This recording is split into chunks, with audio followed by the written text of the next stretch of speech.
Hello everybody.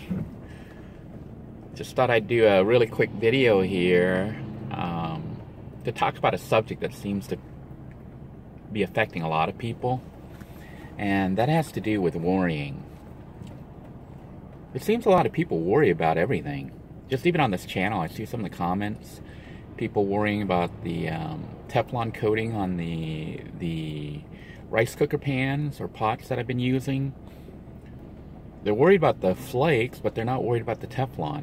I mean, they're worried about me eating the Teflon flakes, which, if you believe the research on it, you know, they don't really think that's a danger. I think the danger is more in the Teflon gas being released. It's not Teflon gas, but it's the gas that's released if you heat Teflon up. So I think people may be misplacing their worries, if they are, you know, should be worrying at all. But the other thing I wanted to point out is that, you know, worrying about things, I think, is worse than the things that people are worrying about. I think if anything will shorten your life, it's living a life full of worries. There's a lot of things to worry about, but a lot of it isn't worth worrying about. For example, as I make this video right now, it is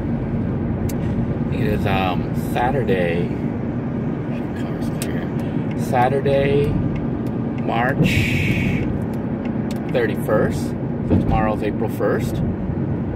But this supposedly isn't a hoax, but they say there is a Chinese space station that's out of control, and it's about to hit the Earth, fall back down to the Earth sometime today or tomorrow. I don't know if this is a hoax or not. The news seems to be reporting it as if it's not a hoax. But I'm surprised at the lack of coverage on it. Doesn't seem like a lot of people are covering it. But there is a Chinese space station that is falling down to the Earth. And it could hit anywhere. They don't really quite know yet where they think it's going to make its landfall. So you could worry about that. But I would rather not. I think you have more of a chance of getting hit by a car than you do of a Chinese space station landing on you. So pick your worries carefully. And I wouldn't even worry about getting hit by a car, because if you worry about getting hit by a car, you could worry about choking on food. You could worry about anything, okay? So I notice a lot of my viewers seem to worry about a lot. You might want to reassess your life and see why it is you're so worried. Are you worried about dying? Well, I guess the secret or the key to not worrying is not being afraid to die, you know. And I think if you live your life, like fully live your life without worry, you won't be afraid to die, because you would have lived your life. Do what you want to do in your life.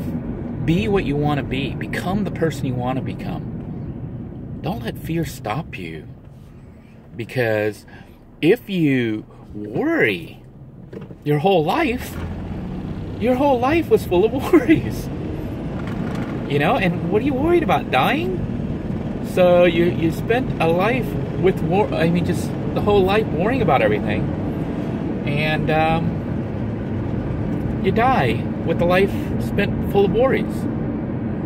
Now, I do have something I should be worried about, but honestly, I'm not too worried, because I think that everything will work out in the end the way it should. I don't know if you can hear, a little Bluetooth is struggling here.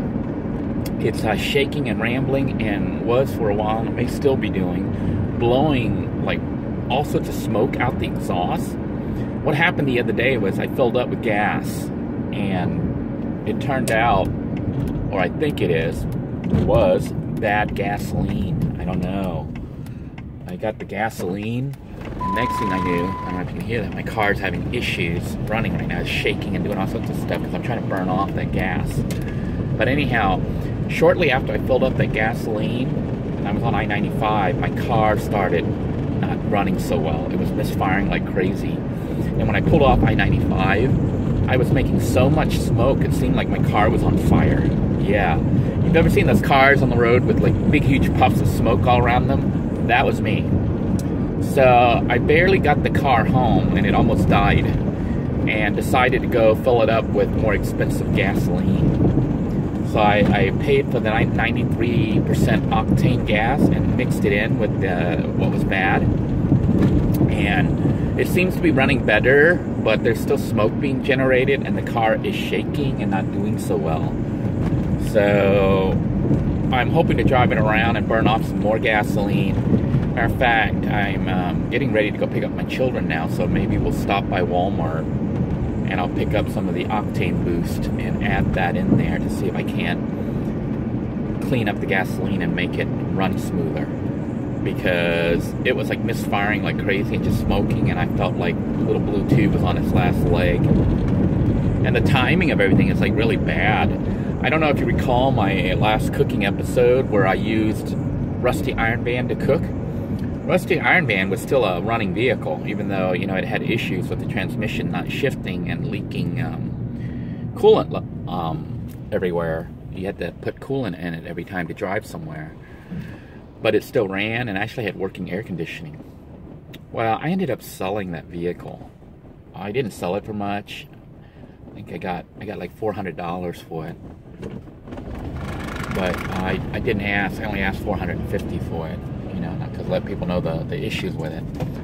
But sold it for $400, which, you know, I think wasn't really too much, but it was a pretty good price because I was shocked when I tried to get the vehicle scrapped. I called around. People were offering me nothing. They would, we'll tow it away for you for free. I'm like, are you kidding me?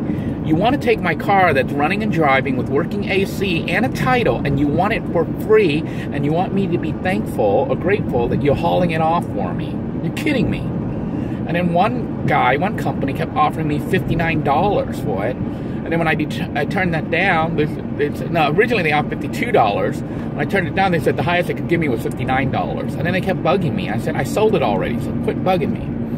Then I sold the car for $400, which I thought was a fair price. Actually, it's probably worth more than that, but currently cars aren't selling that much around here. I guess people are broke or something. Or there's a lot of cars, an influx of cars being sold.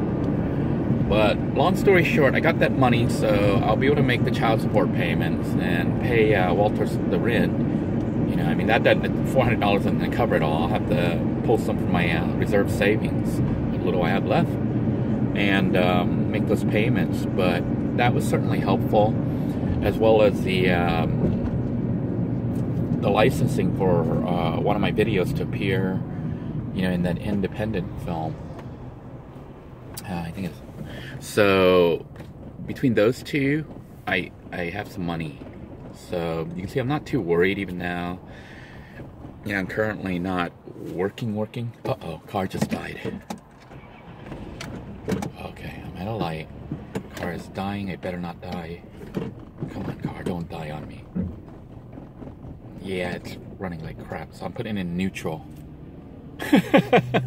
Now I was worried there because we're at a stoplight, and I'm waiting for the light to turn because I got to turn here, and the car did die with all this traffic. Now that is something to worry about, but still, don't panic.